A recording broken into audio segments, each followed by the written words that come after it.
लोग कहते हैं कि पैसा रखो बुरे वक्त में काम आएगा। मगर मैं कहती हूँ अल्लाह पे यकीन रखो, बुरा वक्त ही नहीं आएगा। गुस्सा अकेला आता है मगर हमसे सारी अच्छाइयाँ ले जाता है।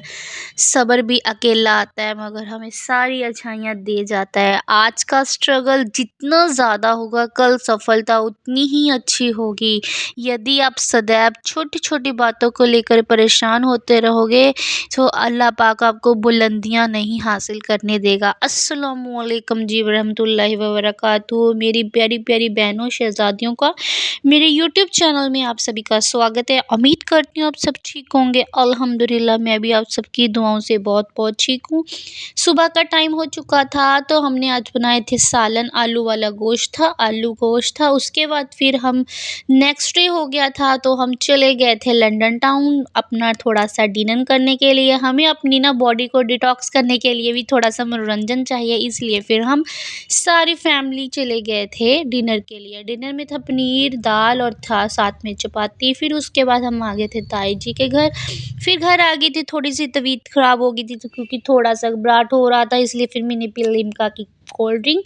लिम्का की कोल्ड ड्रिंक थोड़ी सी ली थी, उसमें डाला था चुटकी भर थोड़ा सा नमक डालकर थोड़ा सा मेरा हाई बीपी थोड़ा सा अच्छा हो गया था, इसलिए फिर मैंने थोड़ा सा बीपी लो भी हो रहा था, मुझे समझ नहीं आ रहा था मुझे क्या हो रहा है। उसके बाद नेक्स्ट डे हो गया था, सुबह का टाइम है। फिर मैं कपड़े वॉश कर रही थी क्योंकि आपको पता ही एज़ यूजुअल हमारी लेडीज़ का यही काम होता है, बस कपड़े धोना धोना धोना और उसके बाद कपड़े धोना, फिर सुखाना, फिर उसको धूप में सुखाना, फिर उतार के लेके आना, वटेवर बस ऐसा ही कुछ चलता रहता है। चलिए गाइस, सबसे पहले मैंने मशीन में कपड़े डाल दिए थे और उसके बाद अब मैं उसको सुखाने के लिए डाल रही हूँ। और बताओ, आप भी रोज़ रोज़ ही कपड़े धोना या कपड़े वॉश करना यही काम करती है, कुछ एक्स्ट्रा करती है? आई नो, मुझे पता है सारी लेडीज़ यही काम करती हैं तो मैं भी यही काम करती हूँ। चलिए गाइस, हम कपड़े को सुखाना डाल देते हैं। और बताएं आप कौन कौन सा लेडीज़ अपना कपड़ा घर पर धोती है और कौन कौन बाहर से धुलवाती है। फिर हम चले गए थे अम्मी के यहाँ, फिर हमने किया था डिनर। फिर उसके बाद नेक्स्ट डे हो गया था। फिर मैं चली गई थी हस्बैंड जी के साथ थोड़ा सा डे आउटिंग करने, क्योंकि हमें थोड़ा सा ना हाँ, कबीर भी थोड़ा सा रो रहा था, इसलिए ना फिर हमने सोचा वहाँ पर चाय चूरी की ना एक थोड़ा सा छोटा सा रेस्टोरेंट जैसा खुला हुआ है, तो हमने सोचा कि वहाँ पर थोड़े से चिल करते हैं, चाय पीते हैं। वहाँ की चाय बहुत यम्मी और टेस्टी थी, एक दफ़ा आप भी ज़रूर ट्राई करके देखना। हमारे यहाँ थोड़ा सा ना छोटा सा रेस्टोरेंट टाइप खुला है। इसने मस्का बटर लिया, मस्का butter is very yummy and tasty. हमें बम्बई की याद दिलवा दी मस्का बटर ने, क्योंकि बम्बई में बहुत ज़्यादा मस्का बटर चलता है।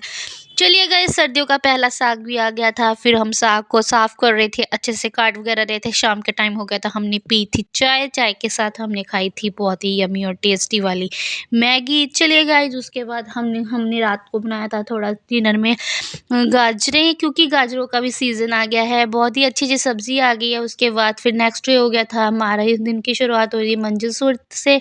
उसके बाद फिर मैंने रात को फिर गाजरों को साफ़ मतलब कि गरम किया। आपको पता ही है कि हम एज़ यूजुअल मतलब कि एक टाइम की सब्ज़ी बना लेते हैं, 2 टाइम चल जाती है, क्योंकि ऐसे ही होता है। नेक्स्ट डे हो गया था, फिर हमने किया ब्रेकफ़ास्ट। ब्रेकफ़ास्ट में मैंने बनाए थे बहुत अच्छे पराठे, पराठे के साथ खाए थे हमने अचार। अचार खाना भी बहुत अच्छा लगता है गाइस। एक दफ़ा मेरे कहने पर अभी खाना मतलब पराठे के साथ अचार खाकर देखना, बहुत अच्छा होता है। फन टॉप का अचार है, बहुत अच्छा होता है। उसके बाद फिर नेक्स्ट डे हो गया था, फिर मैंने आज बनाई थी फिरनी। कभी लाइफ में मैंने मीठा नहीं बनाया था, मैंने फर्स्ट टाइम मीठा बनाया था, बहुत ही यम्मी और टेस्टी बना था। मैंने ली थी 2 केजी 2 लीटर दूध लिया था। 2 लीटर दूध को फिर मैंने सबसे पहले उबाल कर लिया था, उसमें डाल दिए थे मैंने, ये देखिए गाइस, मैंने हरी इलायची डाल दी है। उसके बाद हरी इलायची डालने के बाद इसको अच्छे से मैंने बहुत अच्छे से पकाना शुरू कर दिया था। और चलिए गाइस, हम फटाफट इसको पकाना शुरू करते हैं। इसमें डालने आपने ग्राइंड करके थोड़े से चावल डालने हैं, चावल डाल के वेड़ा डालना है। उसके बाद चलिए गाइस, फिर हम चले गए थे थोड़ा सा मार्केट, क्योंकि ईरम को लेना था सूट, मैंने भी लेना था सूट।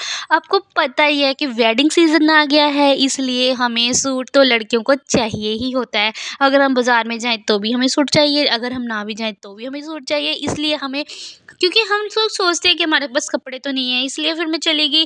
कपड़े तो मैंने ले लिए थे, फिर भी मुझे देखकर पाकिस्तानी सूट बहुत अच्छे लगे, इसलिए मैंने पाकिस्तानी सूट तो बाय कर ही लिया था।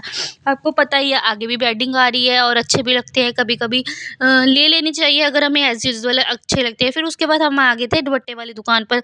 हमने लेना था दुपट्टा, प्लेन दुपट्टा लेना था, इसलिए फिर मैं इरम के साथ चली गई दुपट्टा लेने। हमने लिया था दुपट्टा, दुपट्टा लेने के बाद फिर देखिए गाइस, फिर हम आ गए थे मनियारी की दुकान में। वहाँ पर हमने ली थोड़ी-सी कॉस्मेटिक का सामान, फिर हमने लिए थोड़े से बैंगल्स, ये कुछ भी लेना होता है आपको पता ही है, लड़कियों को हमेशा याद आ जाता है। घर आकर बनाए मैंने चावल, चावल तो बहुत अच्छे बने थे गाइस, बहुत यम्मी और टेस्टी बने थे। एक दफ़ा मेरे कहने पर ट्राई करके ज़रूर देखना। मैंने चना पुलाव बनाए थे, बहुत यम्मी और टेस्टी। बस थोड़ी-सी मैंने रेसिपी स्किप कर दी है, बस देखिए गाइस बन गए हैं, जल्दी-जल्दी खा लिए, जल्दी-जल्दी मैंने परोस दिए थे। फिर हस्बैंड जी को मैंने सबसे पहले चावल को टेस्ट कराया, बहुत यम्मी और टेस्टी लगे थे उनको चावल, बहुत यम्मी और टेस्टी, मुझे तो भी बहुत यम्मी और टेस्टी लगे थे। चलिए गाइस, हम उनको चावल को परोसना स्टार्ट कर देते हैं। आई थिंक मैं आपके साथ बहुत ज़्यादा ही बतिया गई हूँ, क्योंकि मैंने ना कल जो ब्लॉग डाला था ना, वो इतना रिस्पॉन्स नहीं आया था। पता नहीं, मुझे लगता था मैंने वॉइस ओवर बहुत ज़्यादा ही धीमी की थी, इसलिए मैंने चेंज कर कर आपको वॉइस ओवर दोबारा दे रही हूँ। प्लीज़ अपने मेरे ब्लॉग को प्यार देना, लाइक कर देना, चैनल पर नए हो तो सब्सक्राइब कर देना। Bye bye.